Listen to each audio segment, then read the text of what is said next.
once achieved an output of up to 90,000 tons per year, now reduced to 10,000 tons per year due to the decline in natural supply. The output has decreased, but the demand is skyrocketing, reaching 500,000 tons per year.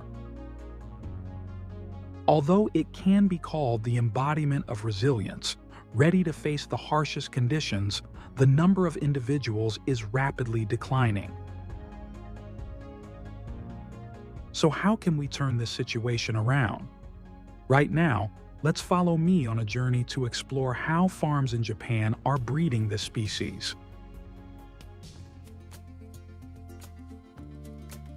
Our main character today is the eel, a fascinating name in the culinary world, known for its crispy exterior and tender meat inside.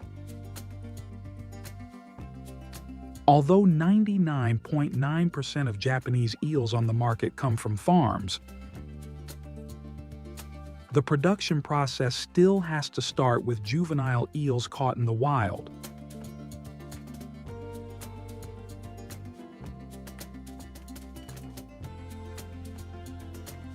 The reproductive cycle of this species is very complex.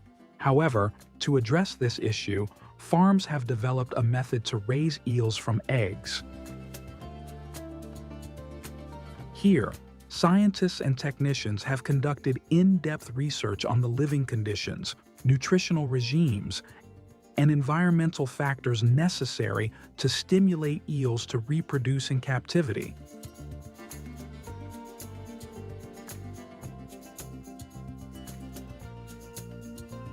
When the eggs hatch into juvenile eels, they are transferred to separate tanks where optimal conditions are provided for their growth.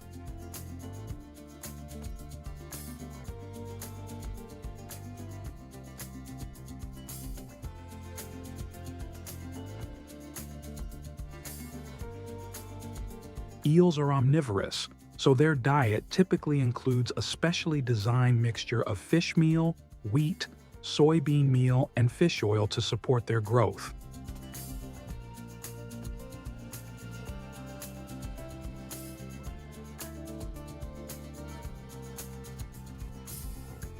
The feed can be evenly spread on the water surface or placed in designated areas within the tank to ensure easy access for the eels.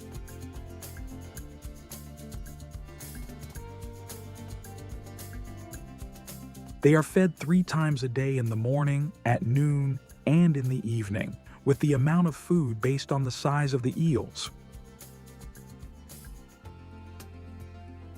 In addition, they must regularly sort the eels to reduce cannibalism and competition for food, which can lead to a loss in production. Every 6 weeks, the eels must be sorted and divided into different size groups. If different sizes are kept together, the larger eels will eat the smaller ones.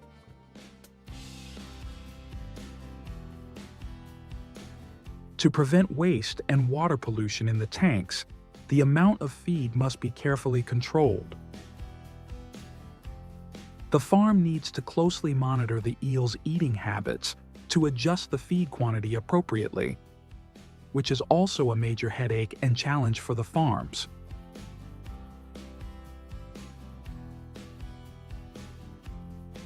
As the eels grow, the space in the old tanks becomes cramped, increasing the risk of water pollution. Therefore, moving them to larger tanks not only provides more space, but also helps maintain better water quality. At the farm, the eels are raised in specialized tanks equipped with a filtration system and adequate oxygen supply. Pumps are the preferred tool for transferring eels from one tank to another, especially when moving large quantities quickly and safely. Moreover, eel tanks need an efficient filtration system to remove waste, which requires high investment costs and skilled operation. After 6 to 12 months of care, the eels are mature enough to be sold on the market. Harvesting eels can be a complex process because they are very slippery and can easily slip out of your hands. Therefore, during harvesting, they drain the water from the tank and then use specialized tools to catch the eels.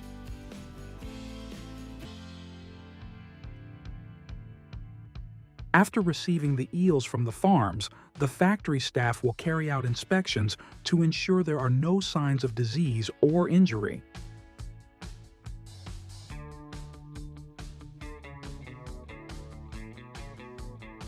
Eels are usually sorted based on size and weight. This process can be done manually. After sorting, the eels are thoroughly washed to remove mud and any impurities on their bodies. This washing process is usually done in cold water to keep the eels fresh and minimize stress.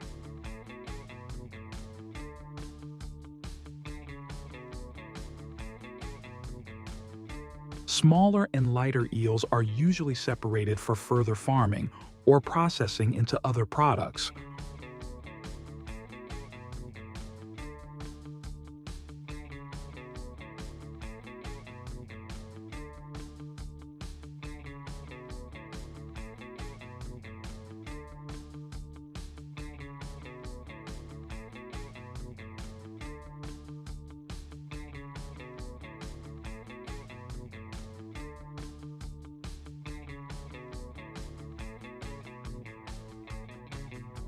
If the eels are not processed immediately after sorting, they are stored in water tanks. The storage temperature needs to be maintained at an optimal level to prevent the eels from dying or losing quality while waiting. In the processing area, the evisceration process begins by making an incision along the eel's belly. A cut is made from the lower abdomen to the head, following the length of the eel's body, and the internal organs are removed.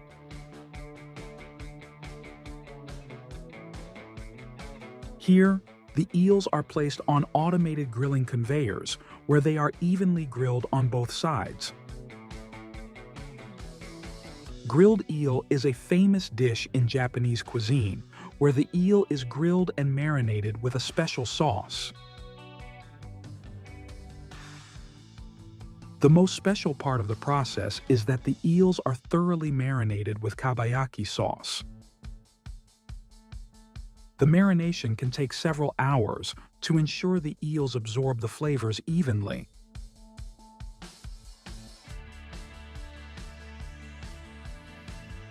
This grilling process is carried out in multiple stages, including an initial searing and final cooking, to ensure the eel has a crispy exterior and a tender interior. Here, the eels are vacuum sealed and stored in cold storage at the appropriate temperature before being distributed to the market.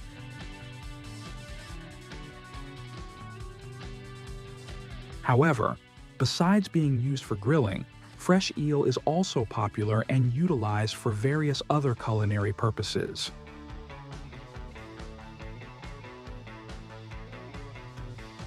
Eel products, after packaging, need to be stored in cold storage to maintain their freshness and quality. Afterward, they are packed into containers and transported to restaurants, retail stores, or other distribution points.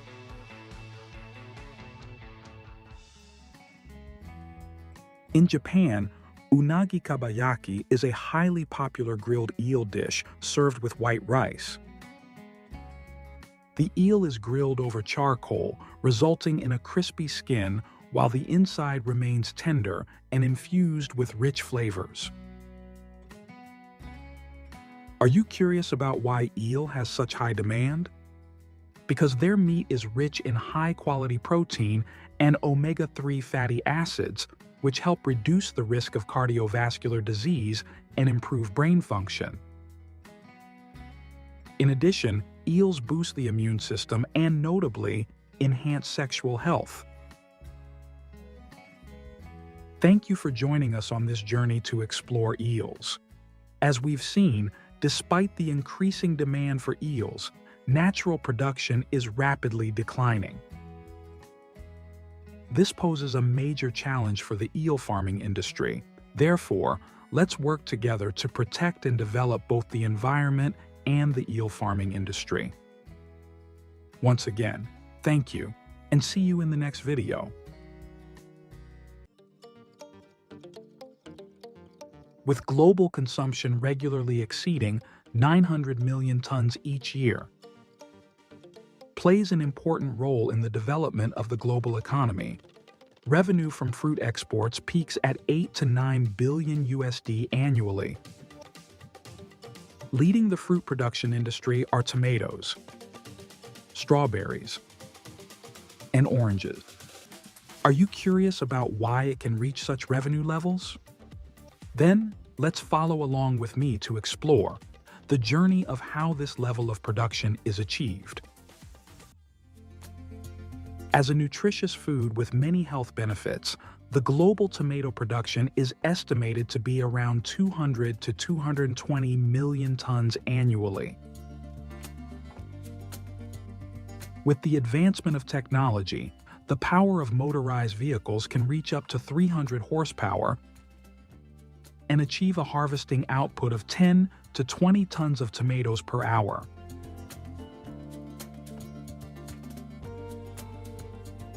Upon arriving at the factory, tomatoes are transferred onto conveyor belts, which are often equipped with water sprays or water immersion tanks. These water conveyor belts transport the tomatoes through a carefully designed system to ensure each one is thoroughly cleaned. The water used in the washing process can be recycled to promote sustainability and typically contains disinfectants to minimize the risk of microbial contamination. After being cleaned, the tomatoes move on to the sorting stage, where a combination of workers and machines is utilized.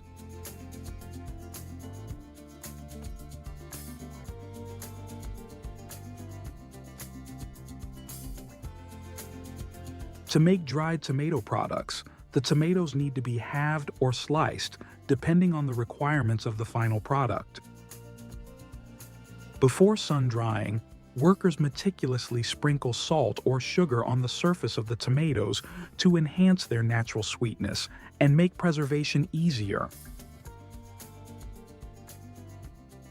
Sun-drying tomatoes is a simple, traditional, and effective method of preserving them. Although it requires time and patience, the end result is rich, dried tomato slices that retain their natural flavor without the need for any additives or preservatives. The sun-drying process can take anywhere from 5 to 7 days, depending on the thickness of the tomato slices and the intensity of the sunlight. This is a wonderful way to harness natural energy and enjoy the taste of tomatoes year-round.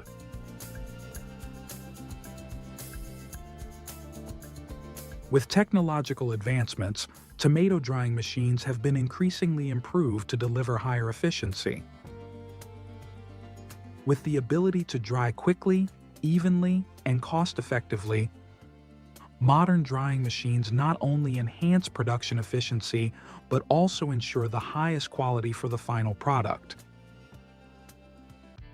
We'll move on to images of farmers harvesting strawberries. But I must say, they are not the main focus today. This is the character I want to talk about, the strawberry harvesting robot. Powered by automation technology and artificial intelligence AI, it helps to optimize the harvesting process. First, the robot uses image sensors to scan and identify ripe strawberries based on their color and size. Then, the robot's arm, programmed for gentle handling, carefully approaches and picks the strawberries without damaging them.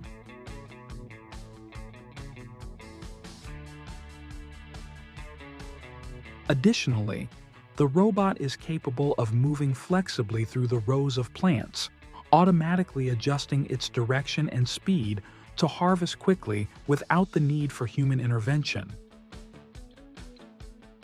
The integration of modern technology allows the strawberry harvesting robot to increase productivity and reduce labor costs while ensuring high product quality.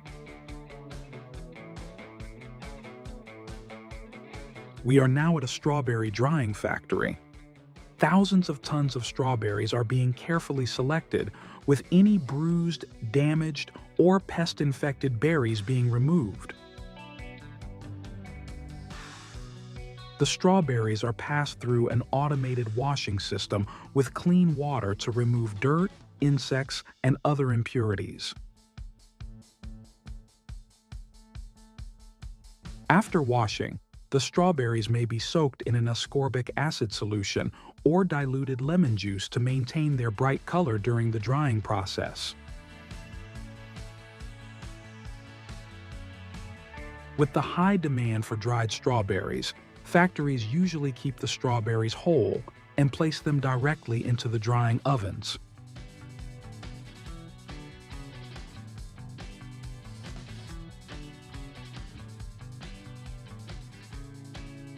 The strawberries are quickly frozen and then placed into a vacuum chamber.